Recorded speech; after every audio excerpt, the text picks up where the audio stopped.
제4강 북한의 교육과 문화 이해 및 남북 통합의 전망에 대해서 강의해 주실 박사님 제가 잠시 소개해 드리겠습니다. 북한대학원 대학교에 지금 겸임 교수로 재직하고 계시고요. 남북하나재단에서 사역하셨습니다. 신혜석 교수님 나오셔서 말씀 나누시기 전에 먼저 짧게 한번 소개해 주시면서 강의 이어가시면 좋겠습니다. 박사님. 예, 제가 그 강의 PPT 공유하면서 그 안에서 제 소개를 예, 예. 드리도록 하겠습니다. 예, 오늘 북한 교육 이해와 남북 통합 전망에 대해서 이제 함께 이야기를 할 텐데요. 저에 대해서 좀 소개를 하겠습니다. 어, 여기 여러분하고 저와의 만남이 하나님께서 북한을 향한 어떤 새로운 그 가능성을 저는 열어주시리라고 생각을 합니다. 왜냐하면 저는 원래 교육 전공자입니다. 순수한 교육 전공자인데 남편을 만나고 난 이후에 남편이 러시아 전공자다 보니까 1990년, 그러니까 91년도에 그 소련으로 들어갔습니다. 그 당시 91년도에 소련이 해체되기 그 전에 소련으로 들어갔고, 소련 붕괴하는 그 과정에서 러시아의 그 많은 사람들이 먹을 것이 없어서 상점에 길게 줄을 늘어서고 집안에 먹을 거 쌀을 구하고 그러니까 빵을 구하고 식료품을 구하기 위해서 길거리에 자신 대대로 내려왔던 뭐 훈장이니 뭐 집안에 갑오들 있지 않습니까? 그 갑오들을 들고 나와서 길거리에서 파는 그런 모습을 보면서 아니, 사회주의 종주국이라고 하는 그 대단한 소련이 이렇게 망하고 난 다음에 국민들이 먹을 것이 없어서 거리로 이렇게 물건을 들고 나와서 팔고 해야 되는가. 그리고 예를 들면 제가 이제 그런 고민 속에서 저는 소련기 북한의 교육 정책이라고 해서 북한 연구를 소련에서 시작을 했습니다.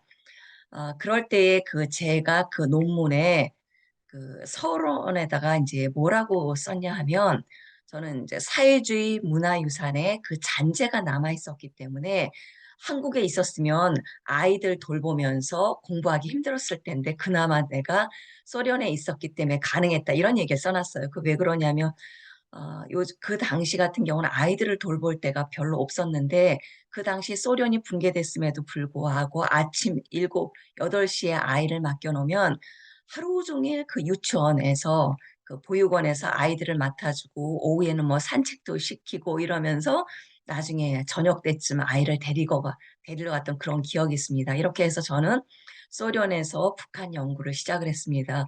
그리고 이제 2000년도 중반에 이제 한국에 들어와서 아예 전공을 바꿨습니다. 그래서 이제 북한 교육을 전공하다 보니까 북한 교육, 통일 교육 이쪽을 강의를 계속하면서 느꼈던 게 뭐냐면 아니, 그 하나님의 인도하심에 의해서 북한 연구를 하는데 북한의 제도와 체제와 북한 주민들의 의식 이런 것이 과연 내 삶하고 어떤 의미가 있을까? 그러니까 아무리 강의를 하고 연구를 한다고 하더라도 이게 느낌으로 와닿지 않는 거예요. 그러면서 이제 계속 기도했던 게 교육 전공자가 제가 생각지도 않게 주님께서 러시아로 이끄셨고 러시아에서 나의 이성으로는 생각도 못했던 북한 연구를 해서 북한의 어떤 북한과 통일에 대한 이런 생각을 갖게 하셨는데 이것 좀 삶으로 와닿는 그런 통일 준비를 하게 해달라고 계속 기도를 했습니다. 그랬더니 2009년도에 제가 한국교육개발원에서 일했습니다. 한국교육개발원에서 일하는데 2010년도에 탈북 청소년 교육지원센터가 만들어졌어요. 그러니까 탈북 청소년 교육지원센터는 그 교육부가 그 이제 교육부의 그 직속 기관은 아니지만 한국에 들어온 탈북 청소년들이 한국에 학교 잘 다니라고 학교에다 넣어놨는데 학교에 적응을 못하고 고등학교 연령 같은 경우는 그 당시 2000년도에 50%가 중도 탈락이었어요. 그러니까 이제 정부 차원에서 이러면 안 되겠다. 그러니까 이제 그 2000년 그 당시에 여러분이 아는 여명학교, 하늘꿈학교, 드림학교 바로 2000년도 때 다 만들어진 거예요.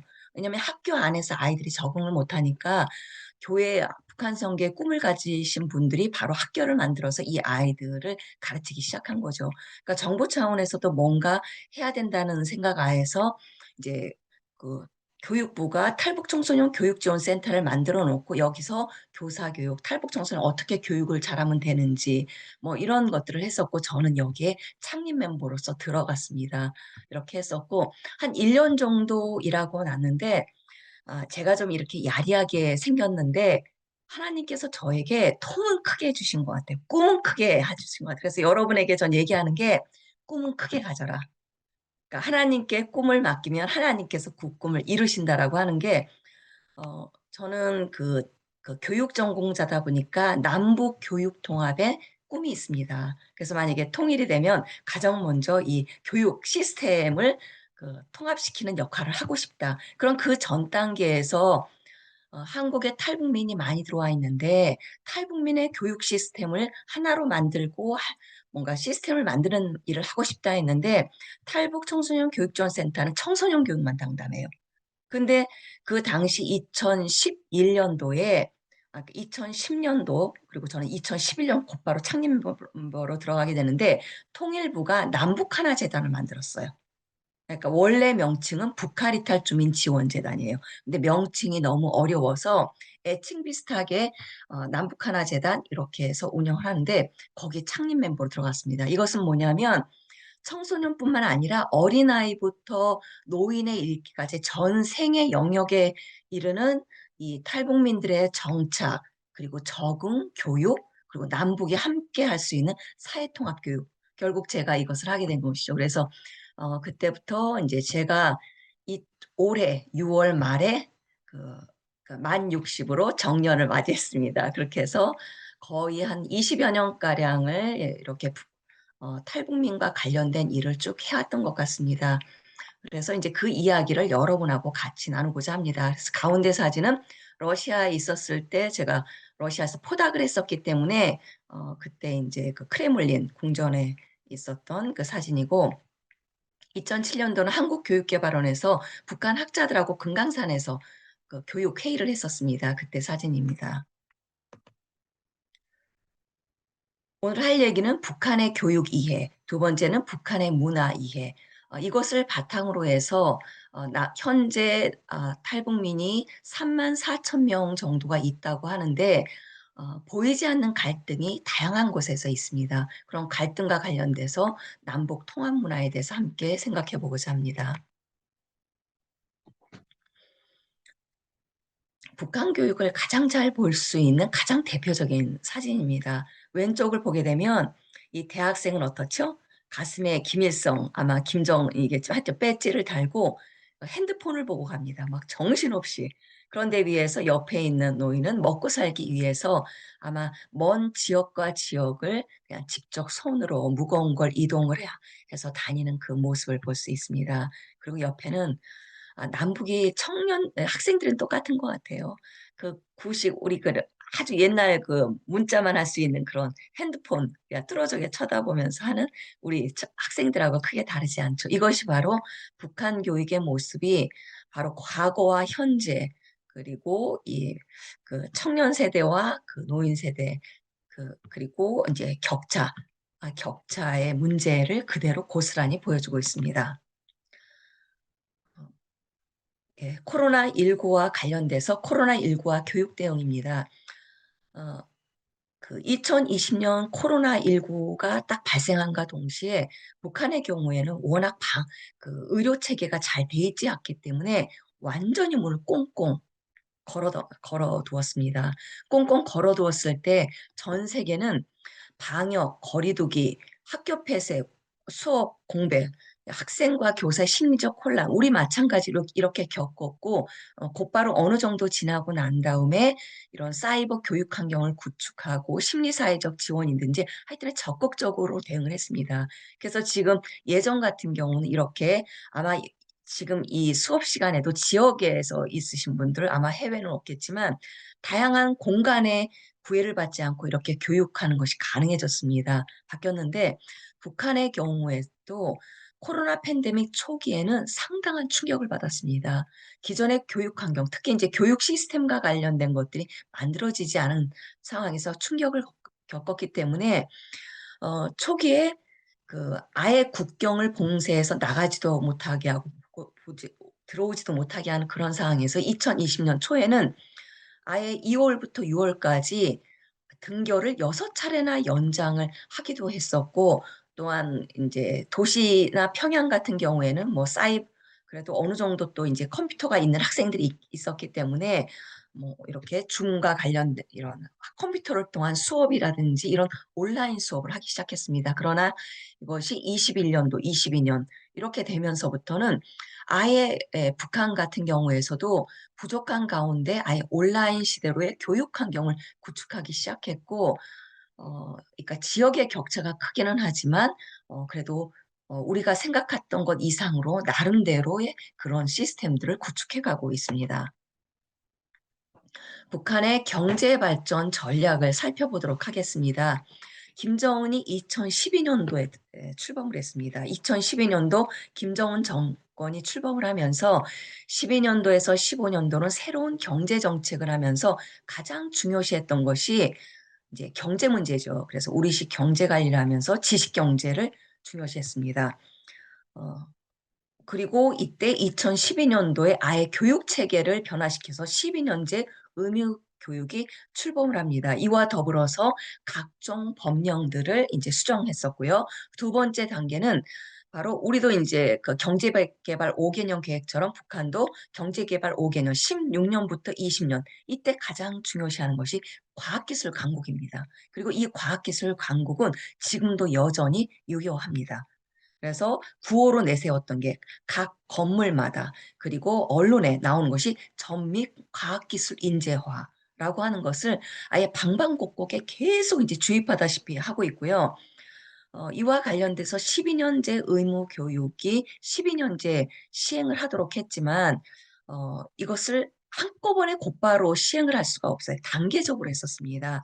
단계적으로 하면서 결국 2017 년도에 12 년제 의무 교육이 전면적으로 시행이 됩니다. 이와 더불어서 인제 기술 교육을 도입을 했고, 이때 인제 좀 더 주목해야 될 것이 뭐냐면 옆에 법률이에요. 법률이라고 하는 것은 아예 공식적으로 적인 의미인데, 이 기존에 있던 법을 수정 보완하는 게 아니라 새로 만든 거예요. 여기서 눈에 띄는 게 뭐죠? 두 번째, 직업기술 교육이에요. 북한이 교육과 노동의 연계, 기술 교육을 중요시한다라고 생각하는데, 실제 중고등학교 단계에 우리나라처럼 인문계 실업계 할 때 실업계가 없었어요. 근데 이게 실업계를 만들거든요. 그러면서 직업기술 교육법을 만들고, 더 놀라운 건 원격 교육법을 만들어요. 원격 교육이 뭐죠? 예. 인터넷을 통해서 사이버 교육을 하는 것입니다. 그러다 보니까 2020 년도에 코로나 시기에 원격 교육법을 만들어 놓습니다. 그리고 세 번째 단계는 국가경제발전 5 개년 계획. 그래서 지금도 인제 운영 중인데, 그런데 인제 국가경제발전 5 개년 전략 21 년도부터 코로나 팬데믹으로 인해서 상당히 많이 위축이 됐습니다. 그러니까 계획 대비 실행에 있어서는 그렇게 큰 성과는 없는 상태에서 약간 선언적인 의미만으로 이루어지고 있다, 이렇게 보시면 됩니다. 교육에 대한 이야기를 하려고 해요. 2012 년도에 김정은 정권이 딱 출범하자마자 전 세계가 김정은 정권의 초기 2012 년에 어떤 정책을 할 그 당시 이제 당 위원회가 열렸었거든요. '어떤 정책을 할 것인가.' 그 곤 관심이 집중됐었고, 국내에서나 국외에서 얘기했던 것은 "30대 젊은 지도자다. 그러면 국방 문제나 경제 문제를 우선시할 것이다."라고 딱 했었는데, 김정은이 정권을 잡자마자 첫 번째 했던 조치가 바로 교육 조치였어요. 그게 바로 12 년제 의무 교육이에요. 근데 여러분 생각해요. 우리나라 몇 년제 의무 교육이죠? 우리는 그냥 아무 생각 없이, 아니 우리 고등학교까지 대부분 인제 우리 고등학교까지 돈 안 내잖아요. 우리 고등학교까지 돈도 내지 않고 급식도 인제 거의 무료에 가깝고 누구나가 고등학교 나오니까 '우리 12 년제 의무 교육 아니야?' 아마 그렇게 생각하시는 분 있을 거예요. 그런데 법률에 따르게 되면 우리는 9 년제 의무 교육입니다. 다시 말하면 초등학교 6년, 중학교까지 의무 교육이 있고 고등학교 3년은 해야 된다라고 하지만 법제에서는 아직은 아닌 상황이에요. 그런 데 비해서 북한의 경우에는 원래 11년제 의무 교육이었어요. 근데 그거 12년으로 늘렸어요. 그러면 과거에는 어땠냐 하면 과거에 11년제 초등학교 유치원 1년 그러니까 유치원 1년도 의무 교육에 포함돼. 그리고 소학교가 4년이었어요. 그리고 초급 중학교, 고급 중학교 합쳐서 6년제였어요. 이거를 바로 바꾼 거죠. 그런데 이제 이렇게 바꾼 것은 제가 이제 교육 전공자잖아요. 교육 전공자 입장에서 그리고 국내외 통일을 바라는 사람 입장에서 서구적인 입장에서도 상당히 전향적이고 잘된 조치였다고 얘기를 했어요. 왜 그러냐면 유럽이나 미국이나 대부분 소학교가 6년이에요. 그리고 5년인 경우도 있기도 하는데 그런 상황이고 북한은 그러니까 중학교, 고등학교 합쳐서 중학교 6년이라고 했어. 그것은 뭐냐면 중학교의 발달 단계가 다르고 고등학교의 발달 단계가 다르거든요. 이걸 딱 구분한 것이죠.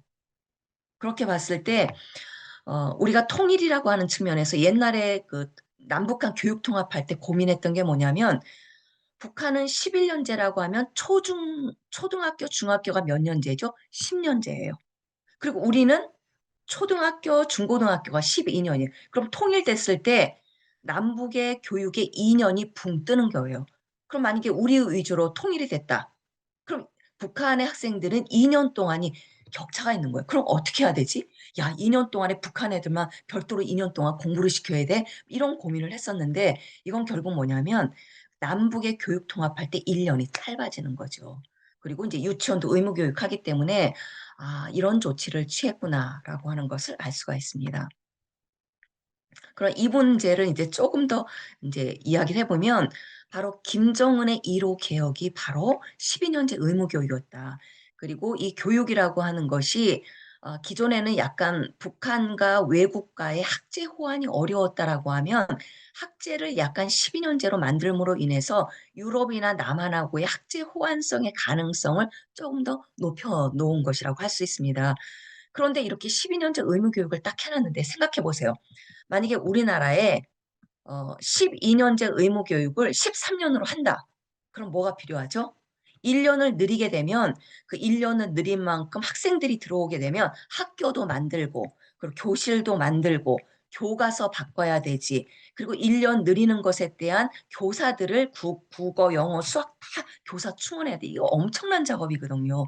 근데 지금 이렇게 11년이었던 걸 12년제로 이야기를 했어요. 그러니까 이제 이것을 12년조에 곧바로 적응이 된 게 아니라 이걸 단계적으로 한 거예요. 처음에는 뭐 이렇게 연도별로다가 이렇게 하는 방식으로 해서 2017년도에 12년제 의무 교육이 완료가 됐습니다. 그동안에 1,790개 교실을 만들고 해당 교구 비품을 생산을 하고 교과서를 편찬을 하고 교사를 양성하고 그리고 예를 들면 1,500여 개의 학교를 신설하고 증설을 했습니다. 그리고 이제 여기서 또 주목할 만한 게 김정은 정권이 아주 중요한 게 아까 과학기술을 중요시한다고 했는데 과학기술을 왜 중요시하느냐? 결국 경제발전이에요. 그리고 이 경제발전과 국방이라고 하는 건 긴밀히 연계되어 있거든요. 그러려고 하면 이게 학교가 따라가야 돼요. 그래서 기술 고급 중학교를 신설했다고 돼 있는데 이것은 어떤 의미냐 하면 우리나라는 고등학교가 어떻게 돼 있죠? 중학교까지는 다 똑같이 다녀요. 근데 고등학교는 인문계와 실업계가 있어요. 인문계는 대부분 대학교를 가지만 실업계는 어, 고등학교 졸업과 동시에 가능하면 이제 이렇게 직장에 나갈 수 있도록 전문 지식을 가르치는 거잖아요. 북한의 경우에는 중학교 6년 동안에 어, 6년 동안에 모든 북한의 청소년들은 기술계, 이제 실업, 그러니까 인문계와 실업계의 구분이 없이 다 중학교를 다녔어. 이걸 구분하기 시작했다는 거예요. 바로 실업계를 만들었어요. 그러니까 북한에서의 실업계는 명칭이 기술 고급 중학교입니다. 그래서 16년도만 100여 개고 현재 300여 개 이상 정도로 계속 신설해 가고 있습니다. 여기에서는 바로 국가 경제 발전이 중요하다 보니까 경제 발전에 필요한 핵심 분야 있죠. 전력, 금속, 석탄, 과수, 농수산 이런 분야의 인력들을 학교에서 가르치는 거예요. 이렇게 별도의 기술 고급 중학교만 신설한 게 아니라 어떤 경우에는 그냥 고급 중학교가 있어요. 인문계통이라고 할 수가 있겠죠. 거기에는 또 기술반도 해놓은 거예요. 한 반 내지 두 반. 이렇게 해서 실업 쪽을 중요시하고 있습니다. 그럼 어떤 교육이 이루어지고 있는가 했을 때 학교 교육은 여전히 이데올로기 교과목이 많아요. 여러분 아마 북한의 교과서 한번 봐주세요. 그러면 놀랄 만한 게 초등학교, 초, 중, 고 모두 김일성 교과가 있고 김정일 교과가 있고 그 김일성의 아내인 김정숙의 교과가 별도로 있고 김정은이 출범하면서 김정은 교과도 별도로 만들어놨어요. 매주 있어요. 거기에 사회주의 도덕 별도로 있고 현행 당 정책. 그러면 이렇게 이데올로기 교육만 시키느냐? 지식 경제 시대에 부응하는 어떤 교육 과정이나 교육 방법 개성도 이루어지고 있는데 예전에는 러시아어가 제일 외국어였어요. 그런데 이제는 러시아어는 요즘 새로운 여기 한국에 들어오는 북한 청소년들한테 러시아 말 물어보세요. 몰라요. 지금은 제일 외국어가 영어입니다. 그래서 2008년도부터는 아예 소학교 3학년부터 영어, 컴퓨터가 정식 교과로 들어가 있었어요. 미제하면서 미국을 그렇게 타도하자라고 하는 북한에서 바로 2008년부터 소학교부터 그러니까 북한에 있어서도 영어를 못하면 이제 생활을 할 수가 없을 정도로 영어가 정식 교과에 매 시간, 매주 가르치고 있다고 하는 점입니다. 그리고 이제 예전 같은 경우에는 외국어를 배운다라고 하더라도 우리와 마찬가지예요. 그 외국어 교사가 없다 보니까 그냥 읽고 쓰고 뭐 이런 게 있다고 한다면 이제는 직접 말하는 게 중요하다 보니까 김정은 들어와서는 특히 김정은 같은 경우에는 국제학교를 그러니까 외국에서 그 사춘기 시절에 외국에서 고등학교를 다녔었기 때문에 실용적 외국어를 해야 된다 해서 영어 같은 경우도 약간 말하고 듣기 하는데 중점을 두고 해서 교과서의 내용도 바뀌었고 교육 내용도 그렇게 이루어지고 있습니다.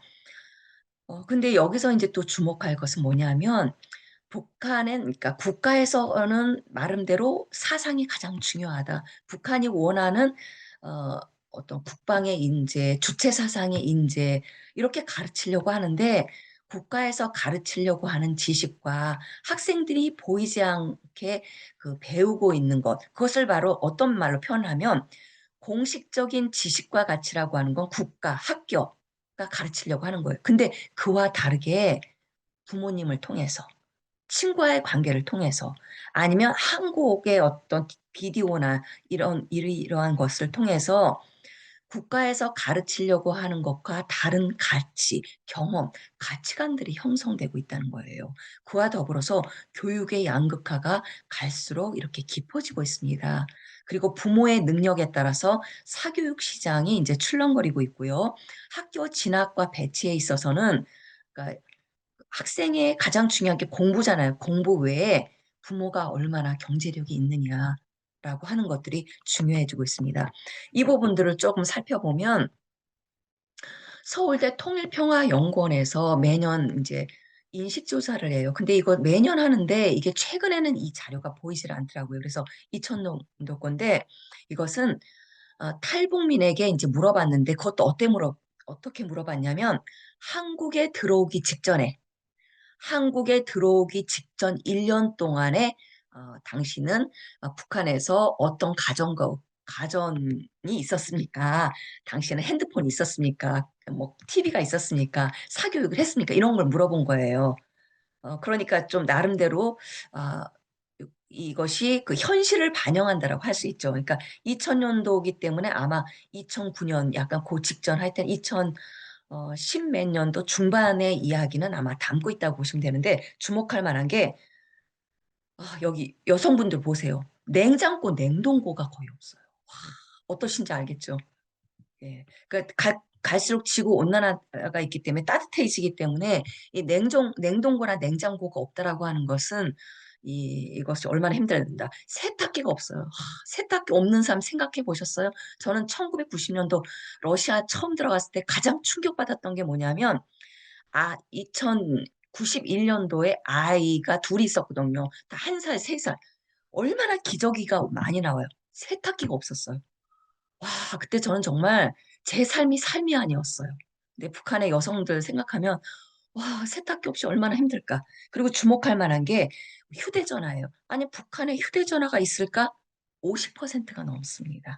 근데 이제 여기에는 1인당, 이렇게 1인당으로 고르게 한 60%가 뭐 핸드폰이 있다. 그게 아니고 국경 지역 내지 약간 장사를 하는 사람의 경우에는 핸드폰이 2대가 있는 경우도 있어요. 아마 그런 편차가 있을 것 같고요. 또 주목할 만한 게 컴퓨터입니다. 컴퓨터도 우리가 생각하는 거 이상. 그러니까 우리는 이렇게 생각해요. 아니, 국제사회가 약간 이제 전쟁이라든지 이런 전략 물자들을 북한으로 유입하지 못하도록 하고 컴퓨터는 못 들어가게 돼 있어요. 그런데 어떻게 북한에 컴퓨터가 많지? 놀랄 텐데 컴퓨터 노트북 합해서 거의 45%입니다. 예.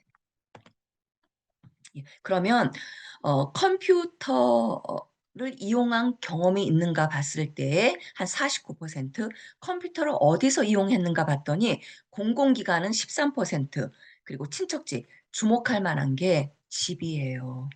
집에 컴퓨터를 가지고 있는 비율이 77% 가까이 됩니다. 그러니까 북한 중학교 학교 생활이라고 하는 건 여기서 중학교는 우리의 중학교가 아니라 아, 예전에는 북한은 중학교와 고등학교를 합쳐서 중학교라고 했어요. 그러니까 우리의 중고등학교라고 생각하면 됩니다. 바로 탈북 직전에 여기서도 또 주목할 게 학교 수업이 그래도 어느 정도 3.86이라고 하는 거 학교 수업이 그래도 어느 정도 정상적으로 진행되고 있는 거예요.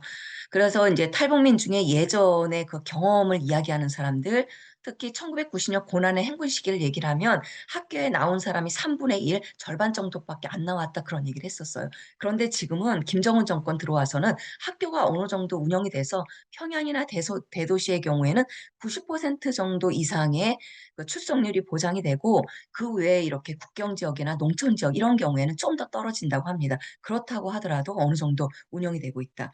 그리고 주목할 만 두 번째, 학교 시설이 현대화되어 있다.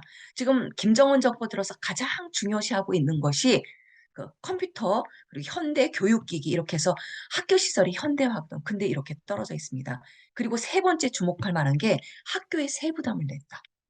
이 세부담을 냈다라고 하는 건 북한은 무료 교육이에요. 무료 교육을 그렇게 자랑을 해요. 초중고뿐만 아니라 대학의 경우에도 대학교 학비를 내지 않습니다.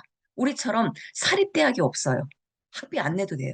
그런데도 불구하고 학교에 내는 돈이 너무 많습니다. 바로 이것을 이야기하는 거고, 그리고 뭐 학습열의가 높았다, 학교 생활 즐거웠다, 그리고 학생들이 매일 노력동원되었다. 그리고 사교육과 관련돼서 북한은 공교육이 우선이기 때문에 당연히 사교육은 이건 국가에서 허용되지 않아요. 이건 불법입니다. 불법인데도 불구하고 2020년도에 탈북민, 그러니까 한국에 오신 분들은 탈북민이에요. 그리고 국경 지역에 많이 있고 농촌 지역에 많이 있는 상황에서 경제적으로 어려웠던 사람이 많은데 그 사람들을 대상으로 한 사교육 한 번이라도 해봤냐라고 했는데 33%입니다. 그러면 상당히 높다고 봐야 되겠죠. 그리고 과목도 다양합니다. 그럼 누가 엘리트가 되는가? 진학 요인이 어떻게 되는가 봤더니 1순위, 2순위, 3순위로 봤어요. 가장 골고루 있는 게 우리는 또 이런 얘기를 해요. 북한에서 대학 가려고 하면 돈이 많아야 된다. 그리고 대학 가려고 하면 출신 성분이 좋아야 된다. 출신 성분이 안 되면 못 간다. 이러는데 북한 사회는 그래도 공부는 잘해야 돼요. 너무 못하면 좀 힘들어요. 그러니까 여기서 이제 골고루 얘기하는 게 학교 성적이라고 하는 게 1, 2, 3순위 다 고르게 나타났어요. 그 다음에 높은 게 뭐죠? 바로 부모의 경제력이에요. 그러니까 아무리 학교 실력이 있어도, 그러니까 실력이 있어서 평양에 있는 대학 내지 아니면 각 지역에서도 이제 그 지역이 대표적인 대학이 있어요. 종합대학이 있습니다. 거기 들어가는데 경제력이 없으면 대학에 들어갔다가 중도 탈락을 해요. 왜냐하면 중간에 내야 되는 것들이 너무 많거든요. 학교 운영하기 위해서 뭐 석탄이 필요하면 석탄, 그리고 뭐 국가에서 계속 내라고 하는 게 많아요. 이거 내라, 저 내라. 못 내게 되면 중도 탈락하게 돼요. 그래서 부모의 경제력이 1, 2, 3순위 이렇게 해서 높다는 것을 알 수가 있습니다. 북한의 이제 고등교육은 고등교육 상당히 중요시합니다. 왜냐하면 지식경제 시대, 정보화 시대이기 때문에. 그리고 과거에는 종합대학이 김일성 종합대, 김책공합대 세 개만 있었다고 하면 김정은 들어와서, 그리고 그 이전에도 우리나라 같은 경우 대부분 이제 종합대학이잖아요. 모든 대학을 단과대학 위주였던 걸 종합대학으로 거의 만들다시피 했습니다. 그러다가 최근에 들어와서는 이게 예산 문제라든지 뭐 인력 문제 때문에 또 상당히 많은 학교들을 종합대학에서 다시 일반 단과대학으로 전환을 했습니다. 저희가 주목해 보고 싶은 건 원격대학이에요. 원격대학은 말 그대로 예전에는 북한에는 라디오를 통해서 TV를 통해서 했는데 2000년도 들어와서 컴퓨터, 네트워크를 중요시하면서 원격대학이 활발해졌어요. 그러니까 우리 생각하잖아. 아니, 북한에, 여러분 그렇죠. 북한에는 인터넷이 안 된다고 들었잖아요. 인터넷이 뭐죠? 지금 여러분하고 저도 인터넷으로 이 강의를 하고 있어요. 그리고 우리는 우리나라에서뿐만 아니라 우리는 미국, 독일, 뭐 영국 이렇게 해서 전 세계가 인터넷으로 접속이 되어 있는데 북한의 경우에는 전 세계와 더불어서 인터넷을 할 수가 없어요. 아니, 그런 나라가 어떻게 인터넷을 강조를 해? 원격 교육이 가능해? 그것은 인트라넷이 있기 때문에. 인트라넷이 뭐냐면 그러니까 북한 내에서만 이게 서버가 연결이 돼서 평양과 함흥, 평양과 뭐 경주 아니야, 평양과 위에 있는 함흥, 양강도 이렇게 해서 북한 지역 내에서는 이것이 왔다 갔다 할 수 있도록 만들어놨어요. 그렇게 해서 원격 대학을 만들어놔서 김일성 종합대, 김책, 김영직 사범대 해서 이 모든 대학에 원격 대학을 만들었어요. 여기에서는 대학 학위를 받을 수 있어요, 다니면은. 그리고 노동자가 이제 자신이 부족했다고 생각했던 교육을 보충을 할 수 있어요. 그리고 이제 이것도 두 가지인데 대학 원격 대학은 학위를 받는 과정이고 사회 원격 대학은 뭘까요? 말 그대로 사회 원격 대학. 예. 이거는 그 직장에서 뭔가 재교육 과정인 게죠. 내가 이게 좀 부족하다. 내가 만약에 기술이 부족하다. 이 자격증이 부족한 것 같다. 그 교육을 시켜주는 거죠. 교사가 좀 더 이제 보충해야 되는 교육들. 그러면 어떻게 원격 교육하는지 궁금하잖아요. 이게 바로 2018년도에 그러니까 국내에서 한 게 아니라 해외 나가서 한 겁니다. 김책공업대학의 원격 교육대학에 들어갔어요. 여기 어떠세요? 식별자 여기 뭐 넣겠죠? 식별자는 예 아이디 넣는 거겠죠. 식별자 오른쪽에 맨 위에 암호는 뭐죠? 예 암호 넣습니다. 그리고 그 밑에 이제 이렇게 가입 숫자가 나오고 여기 보면 어제 방문수 2,490이며 오늘 방문수 1,991명 이렇게 나와 있습니다. 그리고 그 밑에 전민 과학기술 인재화 예, 표 나오고 그 밑에 대학교육, 공장대학 교육, 강습 재교육 이렇게 나와 있고요. 그리고 북한에서는 아까 컴퓨터를 들고 다닐 수가 없죠. 태블릿 PC가 인기가 있어요. 그 태블릿용 원격 교육 화면을 보게 되면 그러니까 원격 교육 대학에 한 대학만 들어가 있는 게 아니야. 여기 보게 되니까 김책공업종합대학, 원산, 그리고 함흥화학, 한덕수 평양경공업대학 해서 네 개의 대학이 첫 번째 같이 운영이 되고 있어요. 그래서 그럼 자기 대학을 클릭을 딱 해가지고 들어가죠. 그럼 옆에 딱 뭐가 나오죠? 예. 김책공업종합대학에 들어갔어요. 그랬더니 통보문이 무슨 뜻일까요? 통보? 예. 그 대학에서 안내하는 거 있잖아요. 앞으로 이렇게 학생들 제 시간에 와주세요. 숙제 제대로 해주세요. 이렇게 안내하는 거. 통보문의, 그리고 학습 시간표, 뭐 이런 내용들이 있습니다. 그러면, 어, 여기는 그 전 국민이 과학기술 정보화를 해야 되잖아요. 근데 북한에서의 대학 다니는 대학의 입학률이 10% 많아야 20% 정도라고 하거든요. 그럼 북한의 전 국민을 어떻게 전민 과학기술 정보화를 하느냐? 그것은 전국 단위로 과학기술 정보의 접근성을 높이기 위해서 전국 도시군 단위로다가 과학기술 정보화 네트워크를 구축했어요. 그게 2014년부터 각 시군 단위로 컴퓨터 도서관을 만들어 놓은 거예요. 집에까지 네트워크가 연결이 안 되잖아요. 집에 컴퓨터가 없잖아요. 이 사람들은 전자도서관을 가는 거예요. 그게 바로 미래원입니다. 여기서 바로 검색도 하고 열람도 하고 자료 인쇄도 해요. 그래서 이제 2016년도에는 김정은이 최신 과학기술의 거점, 과학기술 전당을 만들었습니다. 그리고 과학기술 전당은 평양에 있어요. 그럼 지역에 있는 사람이 평양으로 올 수 없잖아요. 그랬더니 각 지역에는 과학기술 보급실이라고 하는 걸 만들었어요. 이것은 어떤 거냐면 대부분이 공장에서 일하거나 이런 그 공장에서 일을 해요. 그럼 공장에서 일하는 사람이 멀리 갈 수 없잖아요. 공장 안에 바로 컴퓨터실을 만들어 놓은 거예요. 그게 멋진 말로 하면 컴퓨터로 공부할 수 있게 하는 게 과학기술 보급실이에요. 그래서 200여 개 정도가 신설되어 있고 여기에는 인트라넷이 연결돼 있어서 자료도 받고 공부도 하고 뭐죠? 학위도 딸 수가 있는 것이죠. 예. 왼쪽이 김일성 종합대학의 전자도서관이에요. 그래서 김정은 정권이 출범하기 전에 훨씬 전에는 대학을 중심으로 해서만 전자도서관이 있었어요. 그래서 여러분이 언론에서 보게 되면 김일성 종합대학, 김책 종합대학 그리고 한국의 대표적인 정치이사나 외국인들이 방문하게 되면 이런 김책 종합대학이나 김일성 종합대학에 가서 이 전자도서관을 쫙 둘러보았습니다. 그런데 옆에 오른쪽에 전민과학기술인재학가 나와 있지. 이게 해주교원대학이에요. 이것을 2022년도에 새로 개축을 했는데 완전히 최신식 몬대로 만들어놨는데 교사들이 교육을 하려고 하면 이제 우리와 마찬가지로 인터넷으로도 하고 뭔가 인터넷으로 PPT도 만들고 영상도 보여주고 그걸 자유자재로 사용하는 것을 미리 교원대학 다원에서 배워야 되지 않습니까? 그러다 보니까 이 학교 안에 전자도서관부터 해서 온갖 시설들이 다 맞춰져 있습니다.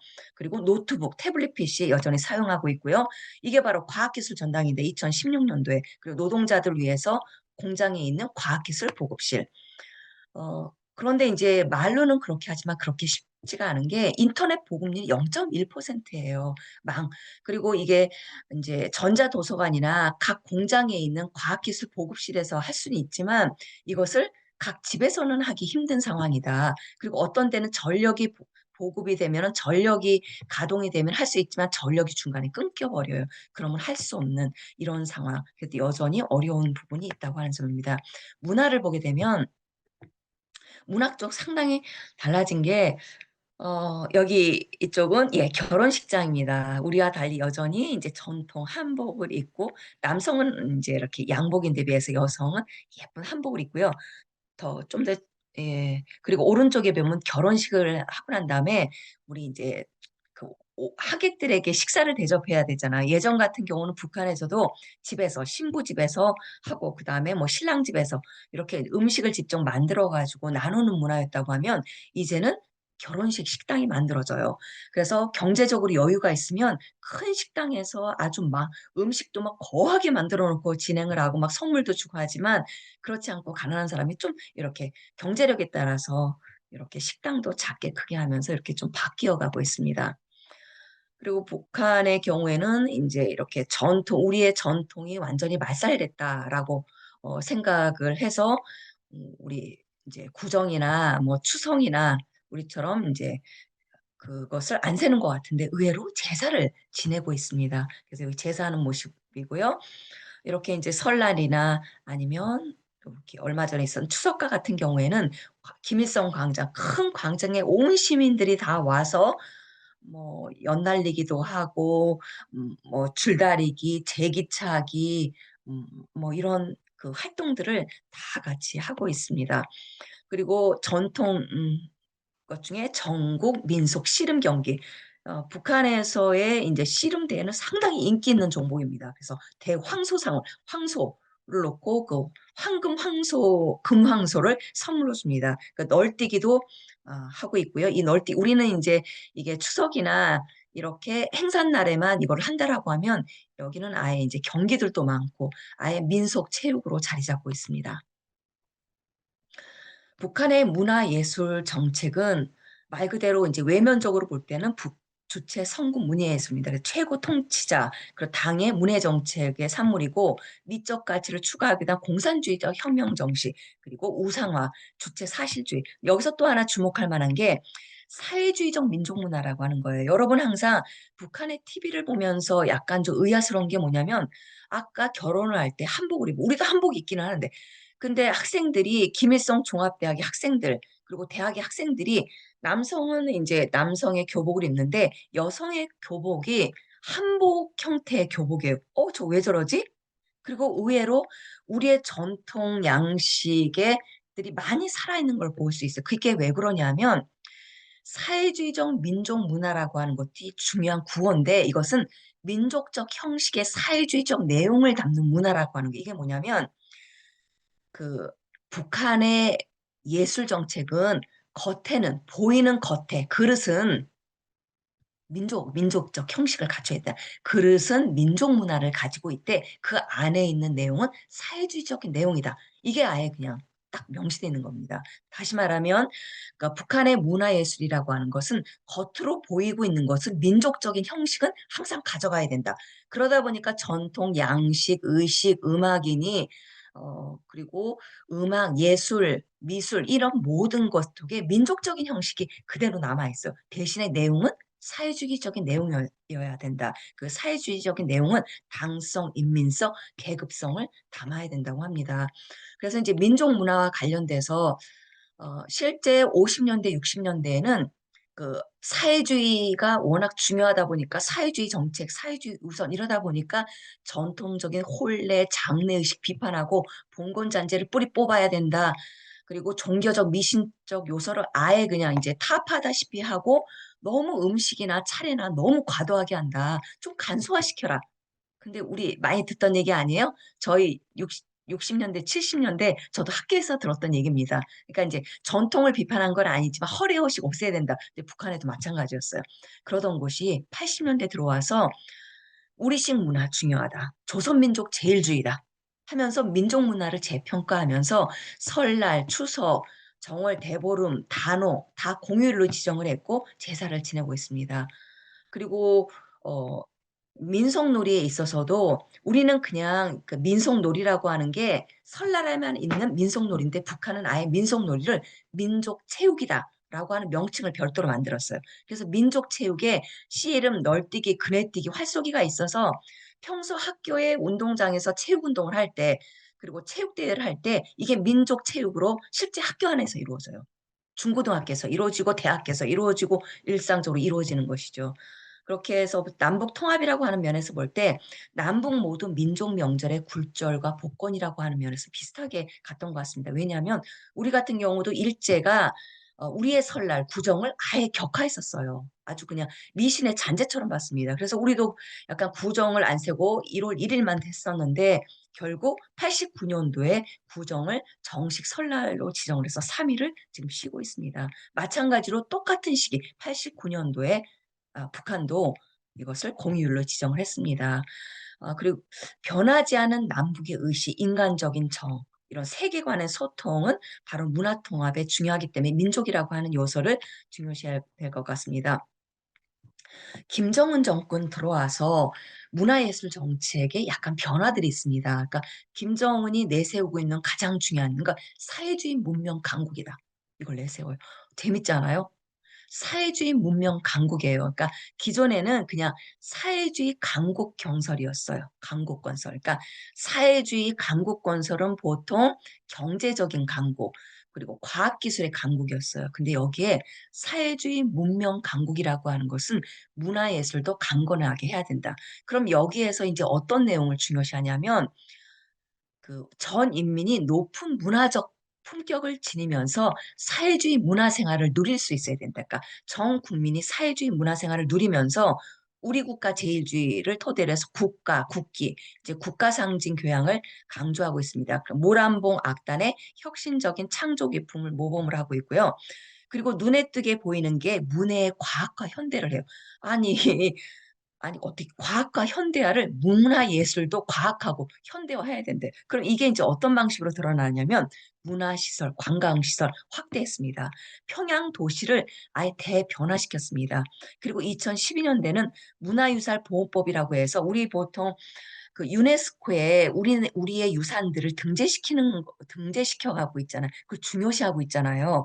그런데 북한도 이것을 인식을 하고 있어서 물질 문화도 문화유산으로 등재하고 있고 보이지 않는 비물질 문화도 등재를 하고 있어요. 가장 대표적인 예로 이 씨름의 경우 있죠.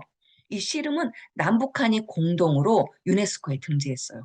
놀랍지 않아요? 남북한이 가지. 그래서 남북 통합과 관련돼서 남북 교류가 잘 된다라고 하면 유네스코에 등재한 남북 씨름 대회를 같이 한다라고 하면 참 좋겠다라는 소망도 갖고요.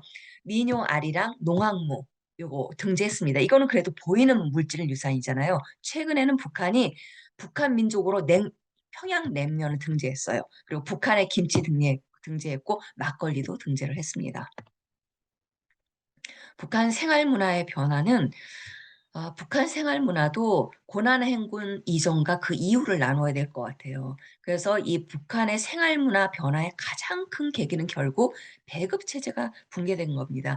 배급 체제가 붕괴됨으로 있어 장마당이 시당이 마련됐고 한류 문화가 유입이 됐고 그때그때 시기에 따라서 이 정보 유입이 너무 많으면 북한 체제가 위협이 될 것 같을 땐 약간 폐쇄했다가 또 너무 많이 조이게 되면 이 돈이 흘러가지 않으면 북한 경제가 움직이지 않거든요. 약간 이제 풀어놨다가 이렇게 폐쇄와 개방을 반복하면서 북한 생활 문화 여전히 변화 중입니다. 이 왼쪽을 보게 되면 이렇게 시장, 그러니까 바깥에 있는 시장입니다. 이 시장은 계속 운영이 되고 있고요. 오른쪽 백화점입니다. 북한에도 이제 백화점이 각 이제 각 도별로 있고 여기 성행하고 있고 사람들이 북적북적하고 물건도 많아지고 있는 것을 알 수가 있습니다. 이 평양에 그러니까 김정은 정권 들어서면서 이 아예 이제 리모델링한 곳이 많습니다. 완전 현재적으로 능라 이 유원지는 상당히 그 김정은 시대에도 있었던 그러니까 김정은 이전에 김정일 시대에도 있었던 그 평양의 대표적인 공원이었었어요. 이것을 아예 물놀이 놀이장을 다시 만들까 능남 물놀이장 엄청나게 큽니다. 사람들도 이제 복적복적하고요. 그리고 능라 유원지 안에는 별도의 또 이제 건물들이 있어서 여기에는 실내에서 즐길 수 있는 시설들이 많은데 전자오락관 오른쪽에 보게 되면 김정은이 전자오락관을 이렇게 참관하는 것을 볼 수가 있습니다. 그리고 2019년도에는 평남 양덕 온천 휴양지를 만들었어요. 이 휴양지가 규모가 엄청납니다. 그래서 이것은 국내에 있는 국민들뿐만 아니라 해외에 있는 사람들 유치까지 염두를 두고 있는데 여기는 온천 그리고 스키장 그래서 이 양쪽을 다 그리고 겨울에 가기 상동 왜냐면 온천 있고 스키장이 있다 보니까 스키하고 그리고 이제 온천도 이제 누릴 수 있도록 하고 여 밑에 이제 사람들이 많죠. 왜 사람들이 이렇게 많냐 하면 이게 이제 2019년도에 오픈식이라고 보시면 돼요. 오픈식 할 때 아주 대대적으로 그러니까 사람들 많이 모아놓고 이제 하는 이런 모습입니다. 그리고 이런 문화예술의 현대화라고 하는 것 중에 또 대표적인 게 다양한 어떤 건물들을 이제 상당히 많이 짓고 있는데 평양 보통강 고급 주택자 단지 준공식이에요. 2022년 작년 4월에 딱 했는데 이때도 바로 준공식이었기 때문에 사람들 엄청나게 몰려서 있죠. 돼 있고 오른쪽은 바로 이 보통강, 평양의 보통강, 우리말로 얘기하면 한강이에요. 한강이 내려다 보이는 곳에 이렇게 주택단지 하니까 얼마나 이게 최신식이겠어요. 아마 북한의 평양에 사는 사람들도 선망의 대상이 되는 그런 주택이라고 할 수 있을 것 같습니다. 여기에 많이 보던 여성 있지 않아요? 오른쪽에? 예, 이춘희 아나운서 아주 그냥 강한 어조로다가 그 김일성 주령 동지께서 하는 그 아나운서 예, 오랫동안 수고했다고 김정은 위원장이 이춘희 아나운서에게 이 고급 단지에 들어갈 수 있는 입주권을 선물로 줬어요. 그렇게 해서 이제 찍었던 사진을 볼 수가 있습니다. 이제 3주제를 이야기하면서 이제 논의를 하려고 하는데 이렇게 남북이 이제 많이 달라졌습니다. 그런데 이렇게 달라진 문화와 교육은 어, 남북이 통합이 되는 건 약간 먼 일이지 않습니까? 그러면 한국에 와 있는 북한 출신들이 과연 본인이 어려서부터 살았던 이러한 교육과 문화의 생활 방식이 한국 생활 속에서 어떤 어려움을 처하고 있는가라고 하는 것을 살펴보겠습니다. 이제 첫 번째, 북에 계신 분들이 한국에 왔을 때 가장 어려운 부분들이 뭐냐라고 했더니 가장 많이 듣는 것 중에 하나가 첫 번째가 같은 민족이라는 생각의 기대와 좌절이라고 합니다. 자기는 북한에서 어려서부터 초등학교 때, 중학교, 대학교 때 항상 들었던 게 남북은 같은 민족이다. 같은 민족이기 때문에 통일해야 된다. 아예 귀가 따갑도록 들었던 게 남북은 같은 민족이기 때문에 우리는 같은 민족을 통일해야 된다라고 했어요. 근데 한국에 딱 왔더니 그렇지가 않은 거예요. 뭐냐면 고향이 어디냐? 북한에서 왔다고 딱 하니까 말투가 바뀌면서 나를 무시한다. 그리고 미국 동포는 위대하고 우대하면서 나를 동포 취급을 한다. 그러니까 이건 어떤 의미냐면 우리 같은 경우에 그 같은 민족이라고 하고 우대할 줄 알았더니 위아래를 딱 쳐다봐요. 그러고 말투가 한국말을 하는데 약간 사투리가 섞였네? 어머, 당신 중국 사람이에요? 당신 조선족이에요? 이분들이 하는 얘기가 조선족이냐 중국 사람이냐고 물어봤을 때 참 너무너무 화가 난대요. 아니, 어떻게 나를. 그리고 아니요, 북한에서 왔어요 하면 그냥 가만히 있던 사람 위아래로 이렇게 내다보면서 얼굴빛이 다니면서 그래서 처음에는 몰라 왜 그럴까? 나중에 보게 되니까 북에서 왔다라고 하면 약간 경시하는 이제 그런 것을 보게 되고 그리고 한국 사람들은 민족에도 서열 계급이 있다라고 하는 것을 이분들이 알기 시작합니다. 그것은 똑같은 재외동포라고 하더라도 미국과 영국에서 온 재외동포는 어머, 미국에서 왔어요? 미국에서 살다 왔어요? 하고 영어를 막 썰라썰라 영어를 쓰게 되면 아주 반갑게 이야기를 해요. 그런데 어, 이렇게 이제 중국에서 왔거나 소련에서 온 고려인 그리고 우리 중국에서 온 조선족 그리고 예를 들면 이렇게 아시아나 아프리카 말레이시아 이런 데서 온 사람에 대해서는 이제 좋게 생각하지 않는 그리고 자기는 같은 민족이라고 생각해서 어떤 통일 정책으로 다룰 줄 알았더니 다문화 정책 속에서 다문화 음식 축제가 딱 가봤더니 다문화 음식 축제에 미국 음식, 영국 음식은 없는데 다문화 음식 축제 딱 북한의 음식이 있는 걸 보고 이건 뭐야? 내가 다문화야? 내가 피부색이 검은 흑인이야? 내가 동남아시아에서 온 사람이야? 라고 하면서 약간 좌절을 느끼고 약간 심한 경우에는 제가 알고 있는 그 친구는 이런 얘기를 하더라고요. 중국에서 있었을 때 북한에서 왔다고 탈북민이라고 자기를 하대하고 편견하고 차별을 했을 때에는 약간 참을만 했대요. 그래, 내가 중국 사람이 아니니까, 내가 북한에서 왔으니까 라고 생각을 했는데 한국에 왔는데 탈북민이라고 차별할 때는 이 약간 분노감?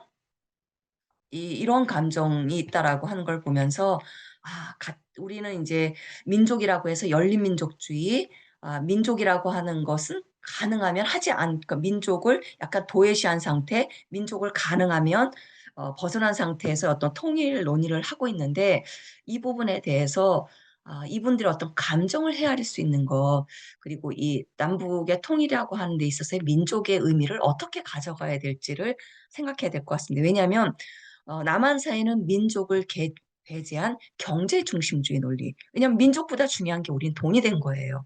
경제적인 거로 모든 걸 판단합니다. 그리고 자문화 중심주의. 우리 게 최고다. 그리고 북한은 우리 남한보다 못하다라고 하는 이런 자문화 중심주의가 작동을 하고 있습니다.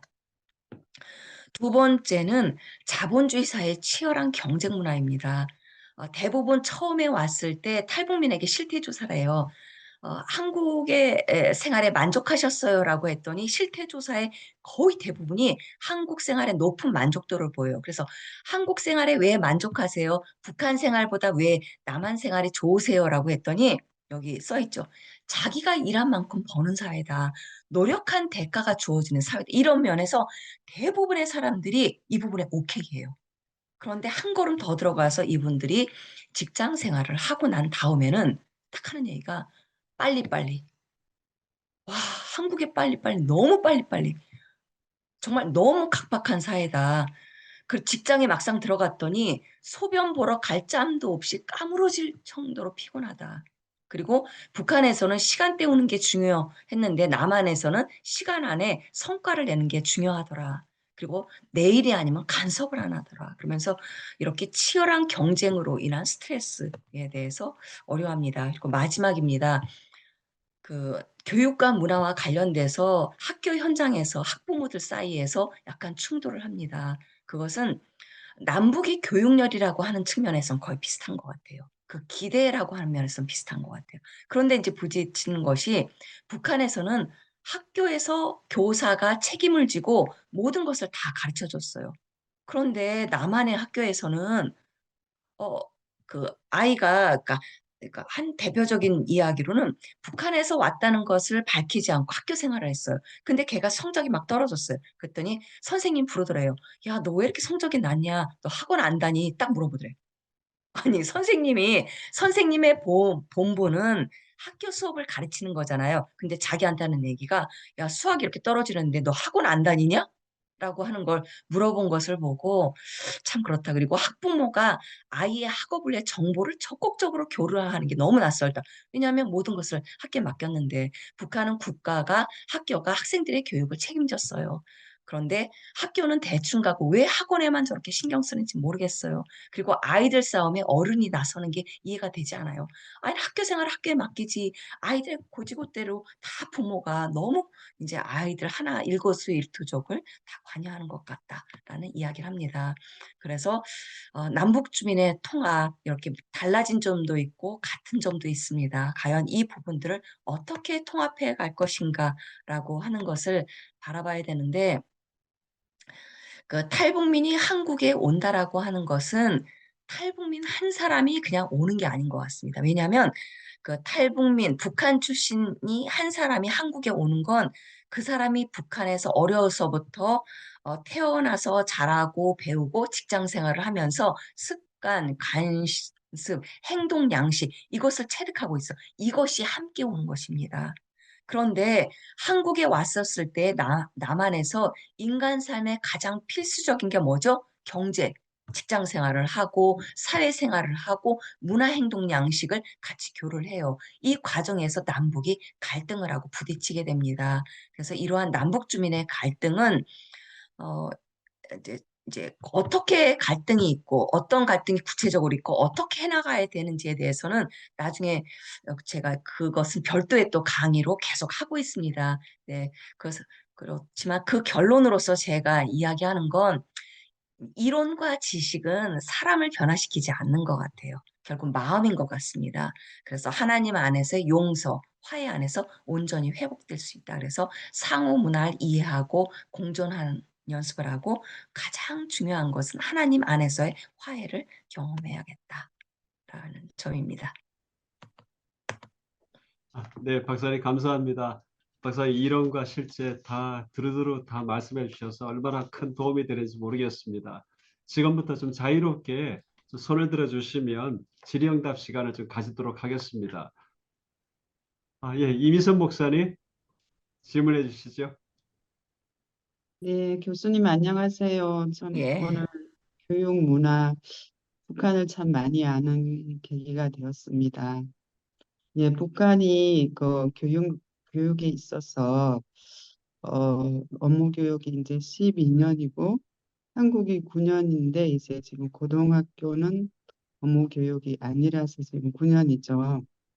그래서 저기 북한이 11년이었는데 이제 소학교가 4년에서 1년을 더해서 5년이 돼서 우리 한국하고 지금 그 횟수가 12년을 맞추어졌잖아요. 네, 그 말씀을 제가 듣고 참 좋은 계기, 좋은 소식인 것 같아요. 그래서 그것이 이제 통일을 앞두고 이제 이런 한국의 실정에 맞춰서 이렇게 하게 된 것이 이제 좀 그게 궁금하거든요. 그 부분을 좀 나눠주시면 좋겠어요. 예. 하나씩 받고 할까요? 계속요? 예. 그 시 그 1 년에 인제 격차가 있습니다. 네. 그리고 인제 유치원의 경우는 북한은 1 년이 의무 교육입니다. 근데 한국을 염두에 뒀다기보다는 그 김정은은 그러니까 스위스에서 그 고등학교를 나왔거든요. 그래서 인제 세계 흐름을 많이 알고 있는데 어 모든 그 사회주의 국가 다시 말하면 그러니까 북한만 문을 닫고 있지만 소련 같은 경우에는 체제 전환에 의해서 소련도 그렇고 중국도 그렇고 소련 안에 있었던 우리 어디죠? 그 중앙아시아 예를 들면 카자흐스탄, 뭐 우즈베키스탄 이런 나라들의 경우도 모든 사회주의 국가들이 예전에 소학교가 4년 내지 5년이었어요. 그런데 소련도 그렇고 러시아와 이런 중앙아시아 국가들이 EU 교육 통합을 하게 되는데 학제가 연계가 돼야 되면 이게 초중고가 12년 정도가 돼야 돼요. 그러다 보니까 이러한 사회주의권에 있던 나라들이 이런 소학교를 약간 느리면서 유럽하고의 이제 교육 통합을 만들어 갔거든요. 아마 이런 부분들을 북한에 있는 학자들도 약간 이제 공부를 하기 시작했던 것 같아요. 이런 세계적인 교육 추세를 어느 정도 반영하면서 나중에는 이유는 아니라고 하더라도 서구, 세계 여러 나라와의 교육 호환성이라고 하는 것을 어느 정도 염두에 뒀다라고 하는 생각이 들고요. 그리고 또 북한 학자들 사이에서도 소학교가 4년이라고 하면 이 4년 소학교와 중학교, 그러니까 예를 들면 초등학교를 다니다가 중고학교 가면 이게 마음의 태도가 달라지고 공부도 확 바뀌잖아요. 마찬가지로 중학교도 소학교 4년에서는 약간 어린아이 같았다가 이제 중고등학교로 갑자기 이제 어렵게 가면서 약간 소학교의 이것이 좀 더 약간 연장해서 가는 것이 필요하다라고 하는 북한 학자들의 이런 논리, 이런 경험들이 이렇게 반영이 돼서 바뀌었다고 보면 될 것 같습니다. 네, 저는 이제 통일을 염두에 두고 또 이런 것들이 바뀌었나 좀 궁금했습니다. 네. 예, 감사합니다. 또 다른 질문 있으시면 제가 기회를 드리도록 하겠습니다.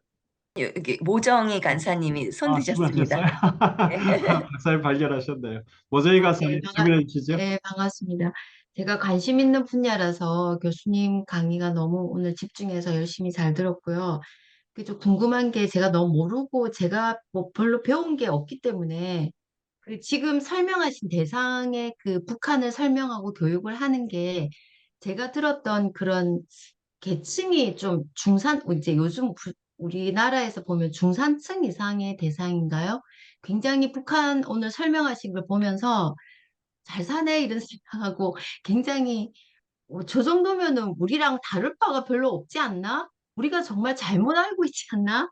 이런 생각을 좀 많이 했고요. 첫 번째는. 음, 그 두 번째는 이게 대상을 어느 쪽을 지금 집중해서 그걸 이렇게 조사하고 하셨는가 궁금하고, 그다음에 두 번째는 아까 그 북한 교과서에 김일성 그 김일성 감옥, 김정옥 감옥이 있는데 지금 우리나라 교육에 대해서 굉장히 지금 또다시 암담함을 느끼는데 제가 배울 때는 그래도 도덕이나 이런 걸로 통해서 북한이나 이런 걸 막연하면 뭐 때려 죽일 공산당이라 할지라도 우리가 생각을 하고 사는데 지금 아이들은 모르거든요. 북한에 대한 관심도 없고 통일에 대해서도 전혀 없고 그리고 모르는 거 교과서에도 하나도 없어요. 그래서 교육학을 하셨다 하셔서 왜 우리나라 이런 교육에는 왜 이런 거를 안 넣는지 왜 안 하는지 참 그게 또 암담함을 느끼고 또 세 번째는 아까 그 탈북민들이 저희들에게 우리가 막 이렇게 배격한다 하지만 갑자기 그런 생각이 들어요. 제가 북한에 가면 북한 사람들은 저보고 너 남한에서 왔니? 막 이렇게 도외시하지 않을까? 그런데 왜 통합을 우리가 그들을 안 는다고만 생각을 할까? 우리가 이렇게 이 통합이라는 걸 자꾸만 우리가 주인이 돼서 북한을 받아들인다고만 생각하는 게 이게 여기서부터 우리가 좀 통합이나 통일이나 이 모든 거를 다시 한번 재정립해야 하지 않나. 하여튼 그런 생각을 해봤습니다. 질문이 좀 맞는가요? 그냥 네, 제가 좀 의문이 많아서. 네. 감사합니다. 어, 어, 네. 예, 박사님. 제가 강의에서 하지 못했던 것을 아예 질문으로 너무 주셔서 너무 감사합니다. 우선 첫 번째 질문과 관련돼서 교육 격차의 문제인 것 같아요. 제가 이제 교육 격차의 문제를 좀 이제 다루지 못해서 안타깝다는 생각을 했는데 이렇게 이야기를 해주셨는데 그 첫 번째 영상에 나왔듯이 북한의 경우에는 그 도농 간의 격차, 평양과 다른 지역, 대도시와 서도시, 그리고 일반 농촌 지역, 이 격차라고 하는 것이 상당히 이제 심합니다. 예를 들면, 그, 우리가 이제 언론 속에서, 근데 제가 이제 평양 중심으로, 그러니까 사진을 이제 뽑다 보니까, 네. 근데 이제 네. 우리가 보통 이제 봤을 땐 북한의 안 좋은 교육들, 그리고 그 고난의 행군식의 안 좋은 내용들만 너무 많이 보기 때문에 이제 다른 것을 하다 보니까 이런 사진들을 이제 가져와서 그렇게 되는데 그 격차라고 하는 것이 너무 심해서 안타깝다. 그러니까 우리나라의 지금 그 교육 격차라고 하는 것은 그렇게 보이지 않게, 예를 들면 한국 같은 경우에는 보이는 모습에서의 격차는 별로 없어요. 왜냐하면 서울에 있는 학교나 시골에 있는 학교나 가게 되면 반에 20명에서 25명이 있고 TV가 있고 컴퓨터가 있고 개인들이 컴퓨터 실습을 할 수 있고 이런 면에서 우리나라 교육의 경우에는 외형적으로 봤을 때는 교육 격차가 거의 없이 다 이루어져 있습니다. 그렇지만 이것을 내면으로 조금 깊이 들어가게 되면 경제력이 있고 없고에 따라서 사교육을 얼마나 많이 시키냐 적게 시키냐 이렇게 돼 있는 것 같습니다. 근데 북한의 경우에는 겉으로 드러나는 격차도 눈에 띄게 많을 뿐만 아니라 내면적으로 개인이 부하냐 부하지 않느냐에 따른 이 격차가 같이 공존하는 그런 상황이라고 보면 될 것 같아요. 아, 왜냐하면 예. 시골에 있는 아이들의 경우에는 평양에 갈 수도 없고 그리고 이 지역에 있는 경우는 그 지역이라고 하더라도 그 대도시와 예를 들면 함경북도라고 하면 함경북도에 있는 대도시에 사는 학교에 다니는 아이와 아주 농촌 광산 지역에 있는 아이는 천지차별이에요. 그래서 이제 함경북도에도 아주 시골 산결의 광산 지역에 있는 아이가 대도시에 왔을 때는 그 학교의 모습은 자기가 평소에 상상도 할 수 없는 그런 학교가 되는 거겠죠. 그래서 이제 이렇게 이제 농촌 지역의 경우에 가장 이제 문제가 되는 게 뭐냐면 항상 구호로 교육의 과학과 교육의 현대화를 이야기를 하는데 농촌 지역에 가게 되면 컴퓨터는 컴퓨터 교실을 만들어야 된다. 그래서 1인당 그러니까 컴퓨터 실습을 할 수 있어야 된다라고 딱 하는데 컴퓨터 교실을 만들어 놔요. 안 해놓게 되면 중앙에서 와서 뭐라고 하거든요. 그리고 교장이나 교사가 문책을 받아요. 그러니까 그 교실을 만들어 놔요. 교실을 만들어 놨는데 컴퓨터실을 만들어 놨는데 컴퓨터가 한 반 아이들이 다 하려면 한 30대는 있어야 되잖아요.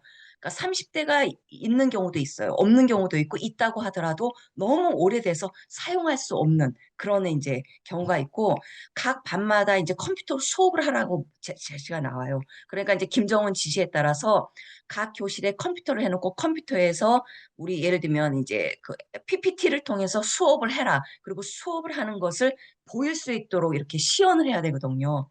그런데 이 컴퓨터가 있는데, 심지어는 컴퓨터가 있는데 없다 보니까 그 컴퓨터는 국가에서 보장을 안 해줘요. 돈이 없으니까. 그럼 누구한테 해야 되죠?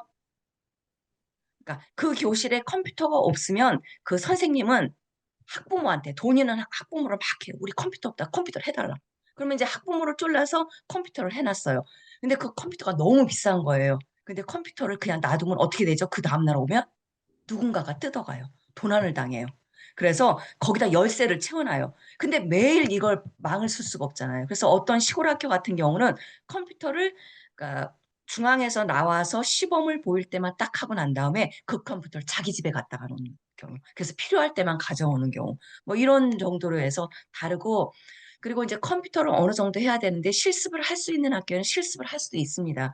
그리고 그런데 없는 경우에는 만약에 이제 4~5명 정도로 컴퓨터 실습을 안 되면 종이에다가 컴퓨터 자판을 만들어 놔요. 그래서 종이로 이제 자판을 연습하는 그렇게 그러니까 북한의 이런 교육 격차라고 하는 것이 정말 심하다. 그리고 이 교육 격차라고 하는 게 그 왜 평양이나 대도시의 경우는 이 현대적인 과학기술 시설들을 잘 해놓고 교육을 할 수 있냐면 돈을 벌어서 잘 사는 사람들이 많아요. 학부모 중에.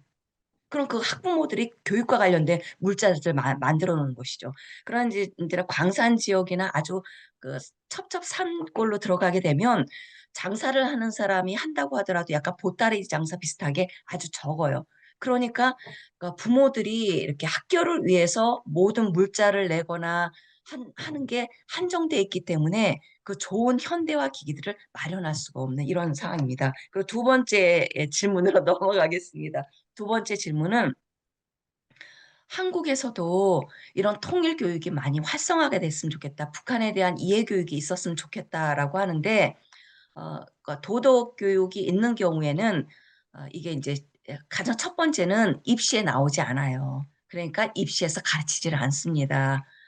그러다 보니까 학교장이나 교사가 통일에 대해서 관심이 있을 경우에 도덕과 교목의 과목에서 북한 관련된 과목이 있을 때 한두 번 정도 실습을 하고 그만두는 경우가 있고요. 또 어떤 경우에는 탈북 학생이 많이 재학하고 있는 경우가 있어요. 그럴 경우에는 남북 학생이 함께 통합교육 형태로 해서 탈북 청소년 이해교육, 통일교육회에서 이런 교육이 이제 잘 이루어지고 있고요. 그리고 또 어떤 경우에는 정식 교과 외에 토요일이나 아니면 또 지금 잘 생각나지 않은데 한 10개의 중요한 이렇게 과목들을 학교장이나 교사에 의해서 이제 가르칠 수가 있어요. 예를 들면 환경교육, 보건교육, 안전교육 여기에 이제 이 통일교육을 할 수가 있어요. 여기에 이제 이 과목을 하게 되면 이제 그 수업 시수로 인정이 되는 이렇게 해서 교육이 이루어지고 있습니다. 세 번째 통합 적응. 제가 가장 이제 강조하는 것 중에 하나가 뭐냐면 우리나라는 통일해야 된다, 통합교육을 해야 된다라고 하는데 실제는 통합교육이 아니에요. 어, 통일교육, 통합교육인데 실제 통일교육이 아닌 게 적응교육입니다. 통일부에서 북한 이탈 주민 정착 지원 정책이라고 되어 있어요. 그건 무슨 뜻이죠? 북한 이탈 주민은 한국에 정착시키는 제도, 정착을 시키는 교육, 다시 말하면 적응교육이에요. 적응교육이라고 하는 건 어떤 의미냐면 우리는 지금 한국 사회의 다수로서 살고 있어요. 선주민이에요. 그런데 이주해 온 탈북민의 경우에는 지금 총 숫자가 3만 4천 명이 안 돼요. 그러면 예를 들어 그냥 이주민만 해도 150만, 200만이거든요. 우리나라에. 그런데 탈북민은 3만 4천이라고 하는 건 극히 적은 숫자이기 때문에 우리가 같이 배울 수 있는 게 아니라 우리는 있으니까 탈북민이 여기에서 적응하게 되면 모든 문제가 오케이인 것이죠. 그러니까 탈북민 우리 사회 정착 잘해라. 이것도 배우고 저것도 배우고 다 배워라. 라고 하는 것이죠. 근데 진정한 통일, 그리고 이렇게 다문화가 많이 와 있는 상황, 이주민이 많은 상황에서는, 어, 우리 사회에 온 사람만 적응하고 배우는 것이 아니라 우리 사회가 함께 배우고 적응하고 변화돼야 되는 것. 이것이 바로 앞으로의 방향인 것 같습니다. 예. 예, 감사합니다. 감사합니다. 또 추가로 질문 있으신가요? 소거하시고 말씀하시죠. 이미선 목사님. 제가 아까 했던 거고, 네, 오늘 그 교수님 말씀을 통해서 참 북한의 새로운 모습들을 좀 많이 아는 것 같아요. 그 탈북민을 통해서는 전혀 정말 들어보지 못했던 그런 정말 교육의 그 간격이 굉장히 많이 나는 것 같고요. 그리고 김정은이가 이제 새로 집권하면서 좀 이렇게 새로운 신세대의 교육 그런 쪽으로 좀 많이 북한이 변화되는 모습을 좀 오늘 본 것 같습니다. 감사합니다. 음, 예, 여기서 조금 하나 이제 덧붙이고 싶은 게 뭐냐면, 북한이 공산주의, 사회주의라고 하는데 엄격한 의미의 공산주의, 사회주의가 아닌 것 같아요. 그러니까 시장이 개방이 되면서 북한은 시장이 없으면 이제 그러니까 운영이 될 수 없는 사회가 됐거든요. 한마디로 북한은 우리 군부가 아니라 그 권위주의 독재 정권? 이렇게 보시면 될 것 같아요. 우리가 이제 제3세계의 경우에 독재 정권이면서 권위주의 독재 정권의 경우가 강력한 독재에 하고 하지만 나름대로 어떤 부패하기 전 시장이 돌아가면서 일부의 돈을 축적을 하고 그 돈의 축적이 국가의 정권을 다시 유지하도록 하면서 이 북한이 시장이 돌아가면서 상당히 먹고 살기 어렵다, 돌아가지 않는다라고 하지만 이 시장이 돌아가면서 그래도 돈이 돌아가요. 그리고 그 돈은 그 체제를 유지를 하기 위한 북한의 정권으로 돌아가고 다시 경제 시스템을 돌아가고 북한 입장에서는 뇌물과 이것을 통해서 일정 정도 그 부를 축적한 사람들을 통해서 그 국가의 정당성을 다시 이제 이렇게 정당화시켜가는 이 과정에서 어느 정도의 부를 축적하고 그 안에서의 그 어떤 과학화나 정보화를 통해서 어느 정도의 이것을 허용을 하는 이런 방식으로 교육이 운영이 되면서 이 양극화가 되고 있고 그것을 어느 정도 이제 허용하는 이런 방식으로 교육 체계, 문화 체계가 발전되고 있는 것 같습니다. 네, 감사합니다. 또 추가로 또 질문 있으신가요? 질문 아, 드리겠습니다. 예, 박희환 집사님. 지금 잘 들었습니다. 신효식 교수님께서 말씀하신 것 중에서 제가 하나 걸리는 대목 마지막에 있는데요. 북한이 사회주의가 조금 약화되는 것 아닌가라는 그 지점에 대해서는 한 번 더 고뇌해야 될 것 같습니다.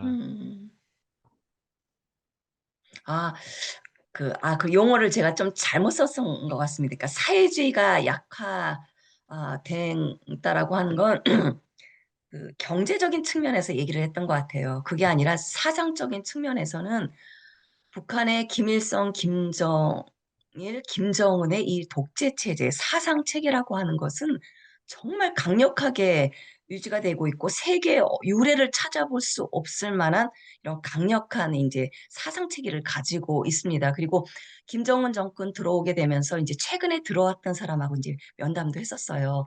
그럼 이제 김정일 정권 때에서도 이렇게 이 주체 사상이라든지 사상 교육을 강조를 하긴 했지만 김정은 정권 들어와서는 오히려 더 강화됐다. 예를 들면 생활총화라고 해서 매일 이제 그러니까 자아 비판을 하고 타아 비판을 하면서 하게 되는데 김정일이 어떤 교실을 했다. 앞으로 우리는 어떻게 해야 된다. 이것을 독보라고 해서 아침에 학교에 오자마자 하는 이런 독보가 다시 강화가 되고 그리고 일주일 끝나게 되면 생활총화를 하게 되는데 그 생활총화에서도 그렇고 이런 정보 정책을 시달하고 강조하는 이것들은 더욱더 이제 강화되는 다시 말하면 이 양자를 아주 강력하게 같이 가져가고 있다는 그런 의미에서 어떤 사회주의 체제라고 하는 건 예, 정말 좀 더 강화되고 있다라고 저도 그 부분에 공감합니다. 네, 자상한 보충 설명 감사합니다. 예, 예, 또 추가로 질문 있으신가요?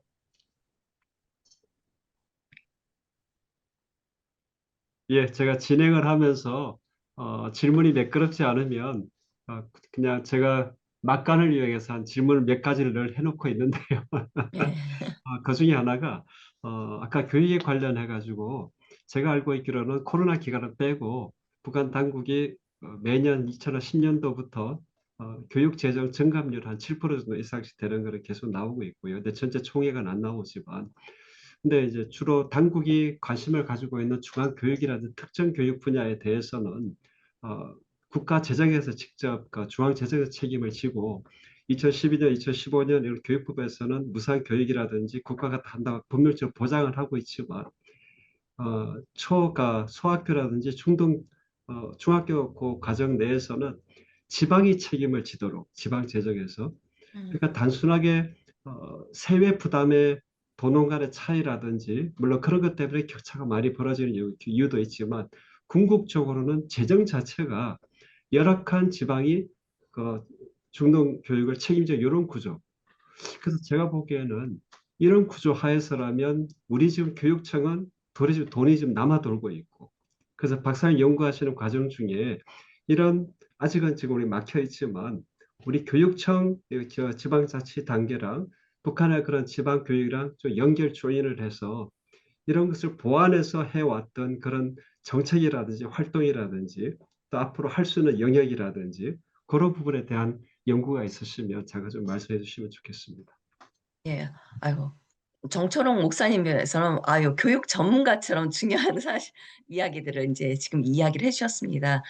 그 재정이라고 하는 것은 결국 2012년 의무교육이기 때문에 정부 차원에서 가장 그 기간 예를 들면 가장 필요한 교육 시설이라든지 이런 모든 것들을 이제 하고 있고 각 지역은 지역에 있는 시도가 담당을 해서 그 학교를 건설하도록 하고 있습니다. 그러나 이 건설하고 난 이후에 그 안에 있는 모든 교육 자재라든지 이런 것들을 중앙은 중앙, 지역은 지역 자치대로 이렇게 하려고 하는데 재정 상태가 워낙 약하고 그러면 거기는 그 지역에 있는 공업소, 기업소 그런 쪽에서 같이 협찬해서 하도록 이야기를 하고 있거든요. 근데 이제 그런 기업소들도 적극적으로 여기에 이제 동참하기가 어려운 상황이기 때문에 이것은 계속 이제 누적이 되는 것 같습니다. 남북의 교육 교류가 가장 활발했던 때가 바로 이제 그 김대중 노무현 이때 이제 그 정상회담이 이루어졌을 때 있을 것 같아요. 그때 남북의 교육과 관련돼서 할 수 있는 그 사업들이 실제 잘 이루어졌던 것 같습니다. 예를 들면 도와 도 내지 그러니까 민간 단체긴 하죠. 예를 들면 경기도가 확실하게 했었죠. 경기도 그리고 민간 단체가 그러니까 북한에 있는 한 지역에 들어가서 그 지역에 있는 학교 개보수, 학교 신축, 학교 개보수 사업을 해줬었어요. 그리고 이 부분에 대해서는 북한에서 상당히 이제 환영을 했었던 게 어, 이렇게 이제 유치원 그리고 소학교, 중학교를 실제 개보수해주고 그 안에 개보수와 더불어서 현대적인 그 시설들 그리고 교사의 역량 강화 교육 이것을 이제 함께 하고 이것이 좀 더 이제 그 결과물이 나올 만할 때 문이 딱 닫혀버렸기 때문에 남북 관계가 잘 된다라고 하면 말 그대로 이렇게 각각 시도별로 그 지역별로 그리고 학교별로 서로 이런 개보수, 교류, 인력 양성하는 이러한 것들이 이루어질 수 있을 것 같습니다.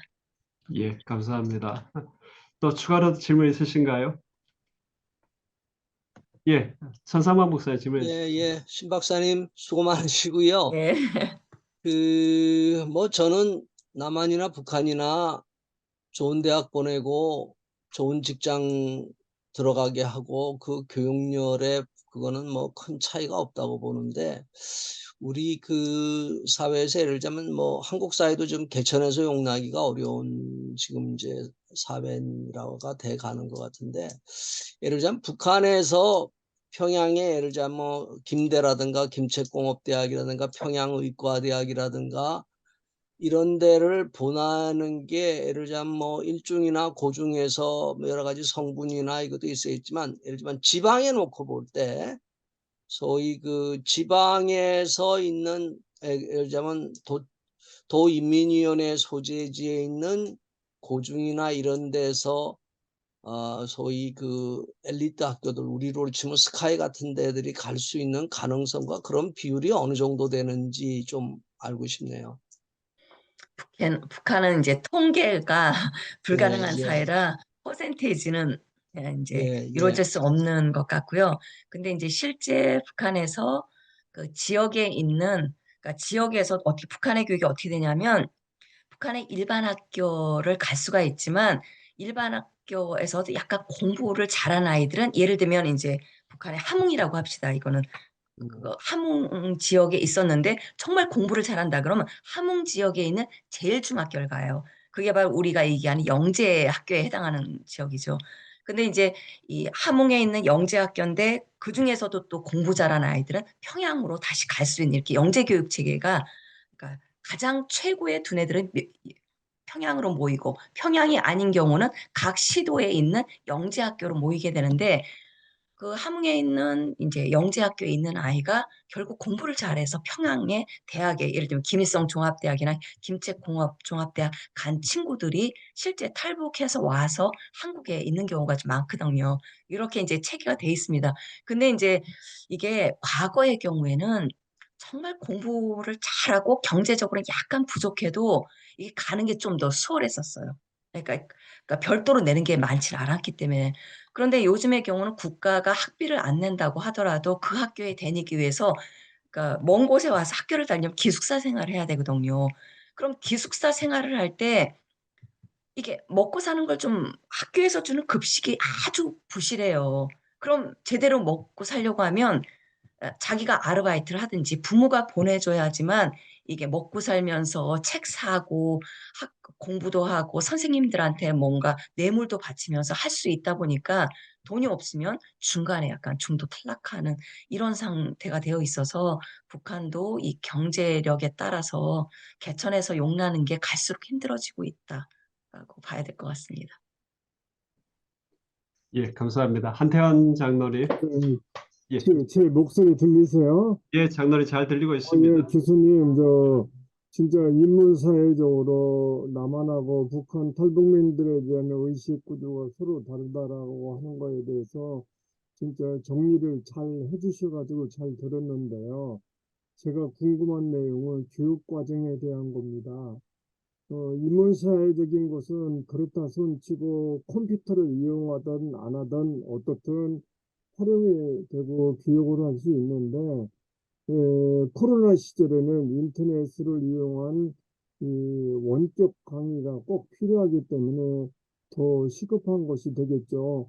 하지만 기술적인 측면에서 놓고 볼 때에는 제가 경험한 얘기인데 2000년도에 탈북 학생이 저한테 와서 질문한 것이 그런 얘기예요. 기초 학습 능력 교육을 위해서 예비 신입생들을 위해서 교육을 할 때에 미분적분을 얘기하고 성과함수 얘기를 해주면서 그것이 중요하다. 공업적으로 공부를 하려면 기반이 이게 있어야 된다. 이제 그런 얘기를 했는데 제 연구실로 찾아온 학생이 잘생겼어요. 키도 크고요. 2000년도에 탈북한 학생이기 때문에 아마 상위 그룹인 것 같아요. 그래, 고등학교를 어디 나왔냐 물어보니까 평양에 있는 기술공업 고등학교를 나왔대요. 그러면서 자기는 수학을 안 배웠다는 거예요. 삼각함수가 뭔지도 모르고 미분적분 그게 뭐냐는 얘기예요.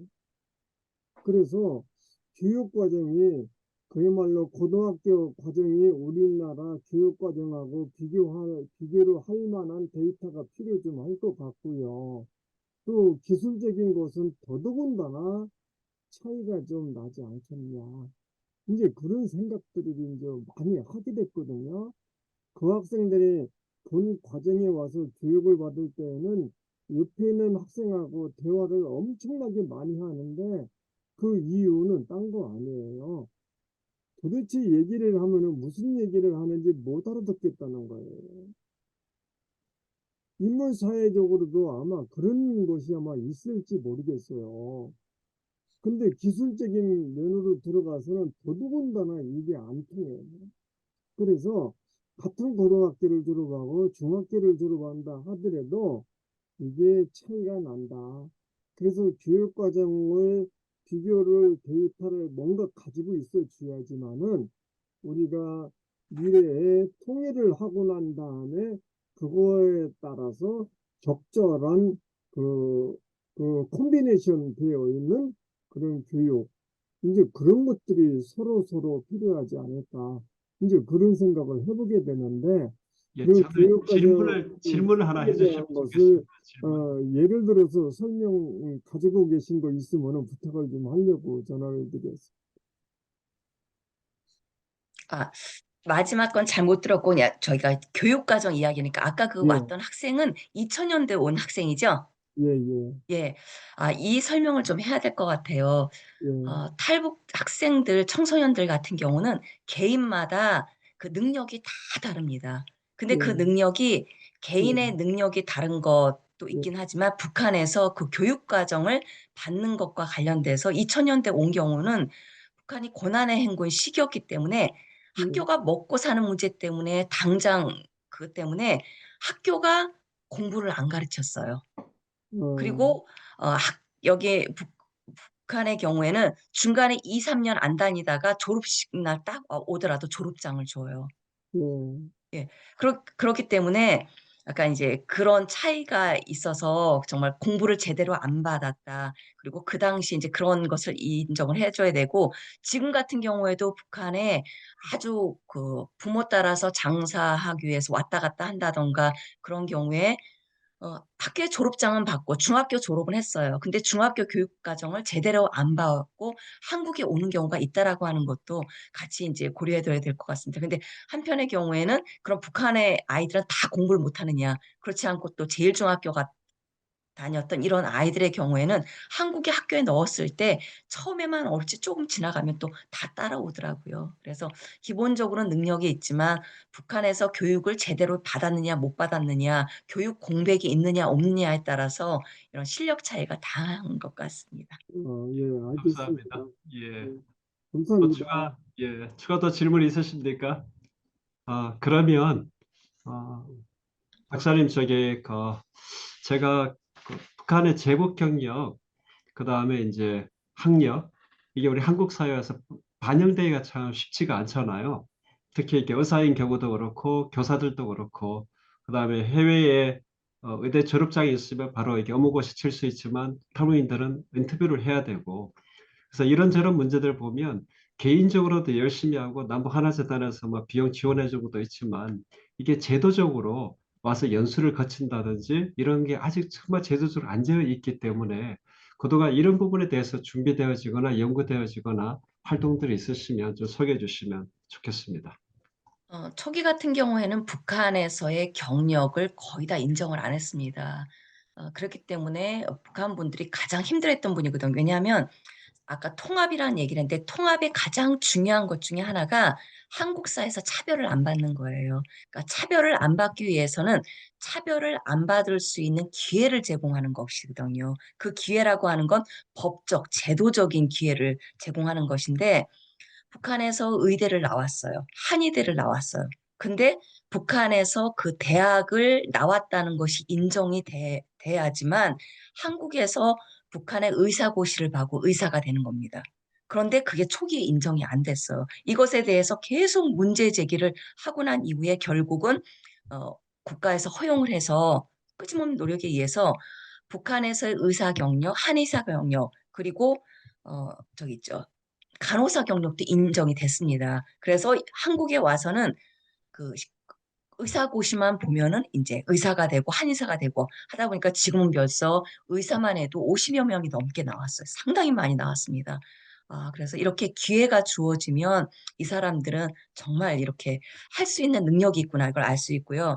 그리고 요즘 이제 조금 더 이제 어려운 부분이 뭐냐 교사입니다. 교사라고 하는 것에 대해서 우리 일반인들은 교육 과정에서 이렇게 김일성, 김정일, 김정은 그러니까 신격과 교육을 받고 주체 사상을 받으면서 이것을 학생들에게 가르쳤던 사람들이 한국 교단에 와서 오게 되면 이거 한국 학생들의 사상에 물드는 거 아니냐. 그래서 가장 이제 문제 제기하는 게 이제 이 부분이거든요. 근데 이제 북에 계신 분들은 우리는 북한에서 이렇게 학교를 나왔고 교직 생활을 20년, 30년 그리고 사상 교육과 상관이 없이 수학 교육, 물리 교육, 이렇게 자연 교육 이거 사상이랑 무슨 상관이냐? 교사 인정해줘야 되는 게 아니냐라는 문제 제기를 계속 해왔습니다. 그런데 이제 한국 사회에서는 아직 이념 논쟁이 워낙 이제 하고 이념에 있어서는 그러니까 한국 사람들의 마음을 양보하는 게 쉽지가 않은 것 같아요. 그래서 이제 이 제도를 마련하기 힘들어서 남북하나재단에서 했던 게 뭐냐면 곧바로 교사 되기 전에 그래도 교사로서의 역량을 발휘할 수 있도록 통일 전담 교육사라고 하는 형태로 탈북 학생들이 많이 재학하는 형태의 이분들을 약간 이제 통일 교육 전담사, 그러니까 정식 교사는 아니에요.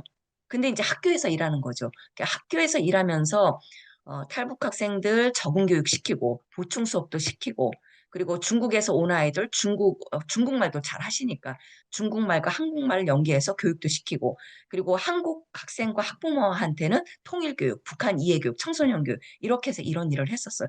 그럼에도 불구하고 계속 제기하는 건 뭐냐면 우리 교사 시험 칠 수 있는 기회라도 달라. 그러면 우리가 무조건 교사 된다는 거 아니다. 그럼 기회만 주면 여기서 우리 임용고시 보고 될 사람은 되고 뭐 노력 안 한 사람은 안 되겠다. 이제 이렇게 해서 계속 주장을 하고 있는 상황입니다. 그리고 그 다른 어떤 그 기술직과 같은 경우에는 북한에서의 기술과 우리의 기술이 좀 다르기 때문에 기술의 경우에는 이제 한국에 와서 별도로 배워서 자격증을 배워서 근데 이제 기술 경우에는 약간 배우는 게 어려워. 특히 이제 영어라든지 이런 용어 때문에. 근데 과정이 어렵긴 하지만 기술은 배우고 자격증을 따면 실제 현장 가서 곧바로 이제 적응하시고 그 분야의 전문가로 이렇게 활동을 하시더라고요. 근데 이제 현재 어려운 부분은 사상이 연계된 교육 분야다라는 점입니다. 예, 감사합니다. 추가로 질문 있으십니까? 없으시면 질의응답 여기서 마치고요. 저희가 소그룹 모임으로 이어갔으면 좋겠습니다.